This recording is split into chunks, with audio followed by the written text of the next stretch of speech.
Lesson number 1. Sun Tzu said, "Whoever is first in the field and awaits the coming of the enemy will be fresh for the fight. Whoever is second in the field and has to hasten to battle will arrive exhausted." Francis Drake led a preemptive strike against Spanish naval ships that were still assembling with an aim to invade England. Drake's preparations and actions were approved by the Queen, and his attack resulted in 100 ships being destroyed or captured, causing the Spanish Armada's attack to be crucially delayed for a year. The following year, the English fleet defeated the Armada, with Drake playing an instrumental role. Start something early to stand a better chance of success. Arrive at a battlefield or in a business market first. You have time to settle, survey the ground, plan ahead, and pick your tactics. You can also attack opponents or competitors as they arrive, to prevent them from settling and building a presence or market share. Lesson number 2. Therefore, the clever combatant imposes his will on the enemy, but does not allow the enemy's will to be imposed on him. Union Colonel Joshua Chamberlain and his men faced an attack from the Confederates. Chamberlain knew that his soldiers did not have enough ammunition to resist the attack, so he ordered his men to fix bayonets to their guns and charge the Confederate troops. The charge surprised the attackers, taking the initiative away from them and causing them to retreat in confusion. Take initiatives to lead the game. When you act first, the other side has to respond. In this way, you can keep them constantly on the back foot. To be effective, fight on your own terms or not at all. Lesson number 3. By holding out advantages to him, he can cause the enemy to approach of his own accord, or by inflicting damage, he can make it impossible for the enemy to draw near. Before the Battle of Austerlitz, Napoleon tried to lure his opponent out by appearing to be weak and seeking to negotiate peace. Seeing this and being anxious for revenge, Tsar Alexander I decided to immediately lead the Allies into battle. Napoleon drew the opposing forces forward to expose their weak centre, and he went on to defeat them. When pressed, your opponent will grab at what appear as opportunities to gain advantage and take the lead. Their desperation will make them less thoughtful, and they won't realise the traps that you set until it is too late. Lesson number 4. If the enemy is taking his ease, he can harass him. If well supplied with food, he can starve him out. If quietly encamped, he can force him to move.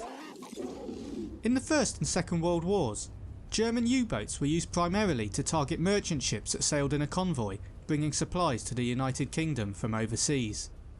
Initially, the U-boats were extremely effective, causing Winston Churchill to remark, "The only thing that really frightened me during the war was the U-boat peril." When the opposition seems comfortable, find ways to remove their comfort. Sustain their tension to prevent them preparing, and exhaust them before they fight. Lesson number 5. An army may march great distances without distress, if it marches through country where the enemy is not. During the French invasion of Russia in 1812, Napoleon's large force marched slowly through western Russia, trying to bring their opponents to battle. They initially met little resistance and moved quickly across the territory.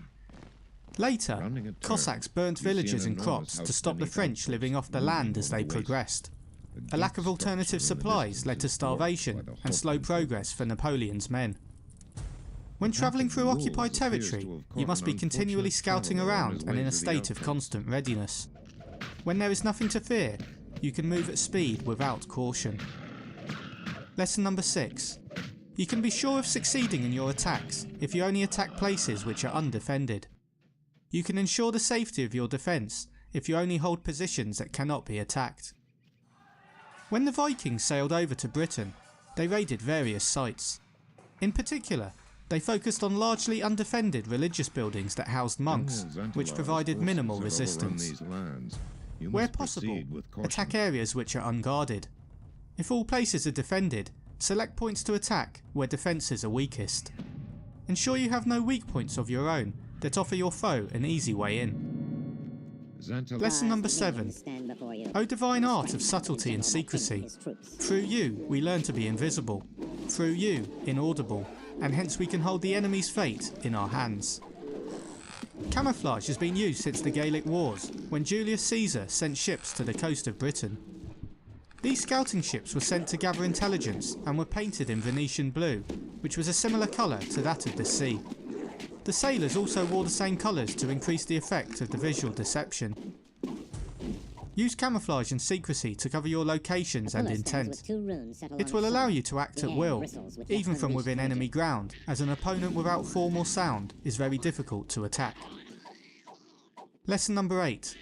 If we wish to fight, the enemy can be forced to an engagement, even though he be sheltered behind a high rampart and a deep ditch. All we need to do is attack some other place that he will be obliged to relieve. Napoleon Bonaparte was an expert at the turning movement. This military manoeuvre was an indirect approach that attempted to swing around the enemy, which then threatened their supply lines. Often this forced the enemy to abandon their strong position, otherwise they risked being cut off and surrounded. Get an enemy out of their current position by forcing them to come to the defence of another place. Instead of laying siege, attack alternative targets. When the enemy leaves their stronghold to help others, then you can ambush them. Lesson number 9. If we do not wish to fight, we can prevent the enemy from engaging us, even though the lines of our encampment be merely traced out on the ground. All we need to do is to throw something odd and unaccountable in his way. On D-Day, during the Allied invasion of Normandy, German High Command kept back numerous divisions on reserve instead of using them against weak Allied beachheads. By keeping General Patton out of the Normandy invasion force, the Germans were confused. Patton was used to command a fictional army complete with landing craft and inflatable tanks elsewhere, causing the Germans to believe the Normandy invasion was a diversion, rather than the real assault. This allowed the beachheads to be established. An army that advances is cautious in case of trickery and traps. You can deceive such an army by implying deception. This bluff will halt them temporarily, until the suspected issue is resolved. Lesson number 10. The spot where we intend to fight must not be made known, for then the enemy will have to prepare against a possible attack at several different points, and his forces being thus distributed in many directions, the numbers we shall have to face at any given point will be proportionately few. When discussing the real reason behind General Ulysses S. Grant's numerous victories, Philip Sheridan, a Union general, said, "While his opponents were kept fully employed wondering what he was going to do, he was thinking most of what he was going to do himself." When you identify the enemy's weaker points, even greater secrecy is needed so that they don't learn your plans and bolster the defence at the point you'll attack. Lesson number 11. For should the enemy strengthen his front, he will weaken his rear. Should he strengthen his rear, he will weaken his front. Should he strengthen his left, he will weaken his right. Should he strengthen his right, he will weaken his left. If he sends reinforcements everywhere, he will everywhere be weak. The King of Prussia, Frederick the Great, set out the following principles to his generals. A defensive war is apt to betray us into too frequent detachment. Those generals who have had but little experience attempt to protect every point, while those who are better acquainted with their profession, having only the capital object in view, guard against a decisive blow, and acquiesce in small misfortunes to avoid greater. To strengthen a part requires taking troops from elsewhere, weakening another part. If a force is evenly spread on all parts, it is easy for the enemy to produce a force greater in strength at a certain point, allowing them to penetrate your defence. Know how to spread your concentration of resources. This may mean allowing the opponent smaller wins in order for you to achieve a larger victory. Lesson number 12. Knowing the place and the time of the coming battle, we may concentrate from the greatest distances in order to fight. Gebhard Liebrich von Blücher's intervention with his Prussian army in the Battle of Waterloo was a masterly employment of a strategy that coordinated his forces with the Duke of Wellington's men. At a critical moment, Blücher provided assistance and diverted Napoleon's vital reinforcements, preventing a British defeat and overwhelming Bonaparte's forces. Know when and where your battles will be, so you have time to bring in more resources to the battlefield. Timing is critical. A well-timed arrival of reinforcements can turn your fortune around. Lesson number 13. Though according to my estimate their soldiers exceed our own in number, that shall advantage them nothing in the matter of victory. I say then that victory can be achieved. In 1700, Peter the Great and his Russian army encircled a city belonging to the Swedish Empire. The Russian forces outnumbered the Swedes by about 4 to 1, but a blizzard stopped both armies from moving. Seeing the wind change direction, Swedish King Charles XII realised the snow was obscuring Russian vision, and he marched forward undetected with his troops, killing or capturing the whole Russian army around the city. Having more resources and assets is an advantage, but it is not the only way to gain an advantage. Use superior strategy and tactics to enable a far smaller force to win.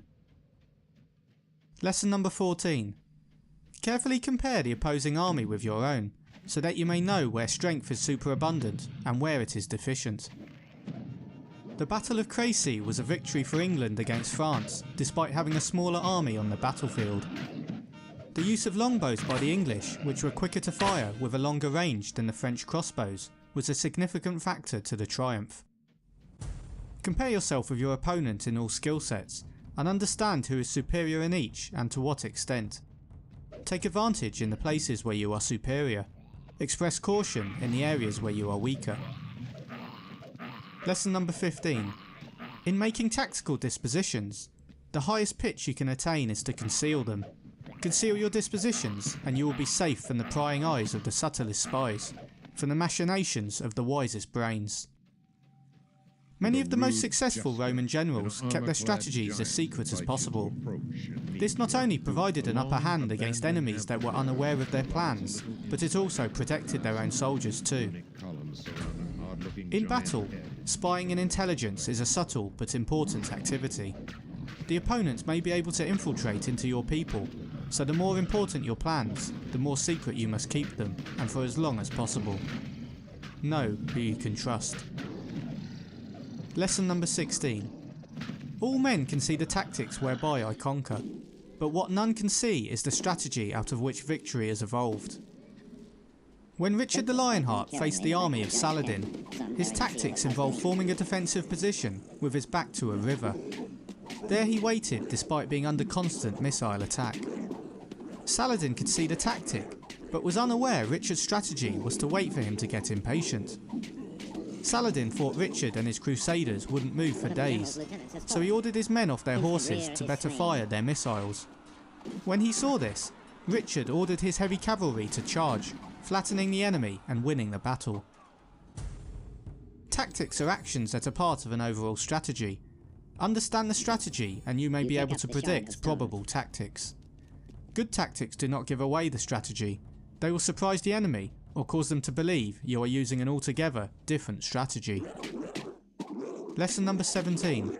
Do not repeat the tactics which have gained you one victory, but let your methods be regulated by the infinite variety of circumstances. The 30 Years' War in Western Europe saw many military developments take place during its time. Prior to the war, many armies took part in attacks that were unsustained, leaving time for soldiers to pillage.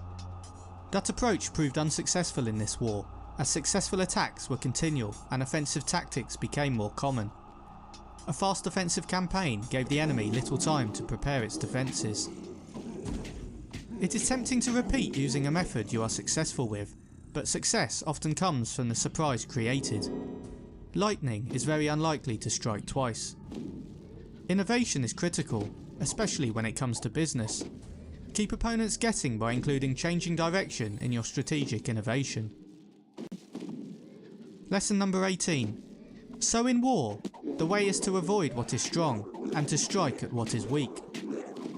Mahatma Gandhi knew when he was campaigning politically for Indian independence that by taking on the British Empire directly with violent protests, many people would be massacred. Instead, he encouraged non-cooperation with British rule. Boycotts of goods and a refusal to pay taxes led to Britain weakening its stance and beginning negotiation of Indian independence. Fighting a strong opponent directly is foolish and a good way of losing resources. Direct conflict is not the only way to win. There are many alternatives. Lesson number 19. Just as water retains no constant shape, so in warfare there are no constant conditions. The Spartan army consisted of warriors that were known for their bravery, skill and proficiency. With Spartan warriors being picked before birth and beginning training as boys, Their lifestyle meant individual as well as overall group tactics were honed to perfection, and they could adapt to many different conditions or situations. Water is fluid and doesn't have a fixed shape like a rock. It can wear down a rock over time or roll it out of the way. Gain success by not just a grand strategy, but also by adapting to situations as they occur. Lesson number 20. He who can modify his tactics in relation to his opponent and thereby succeed in winning may be called a heaven-born captain. The trench warfare that took place in World War I had multiple changes in tactics over the years it took place. As the conditions were very poor, men were put on a rotating schedule in the trenches. As the intensity of the war changed, so did the routines to match it. A year into the war, Allied tactics were modified again. They now planned artillery barrages to destroy the enemy's barbed wire and fixed defences.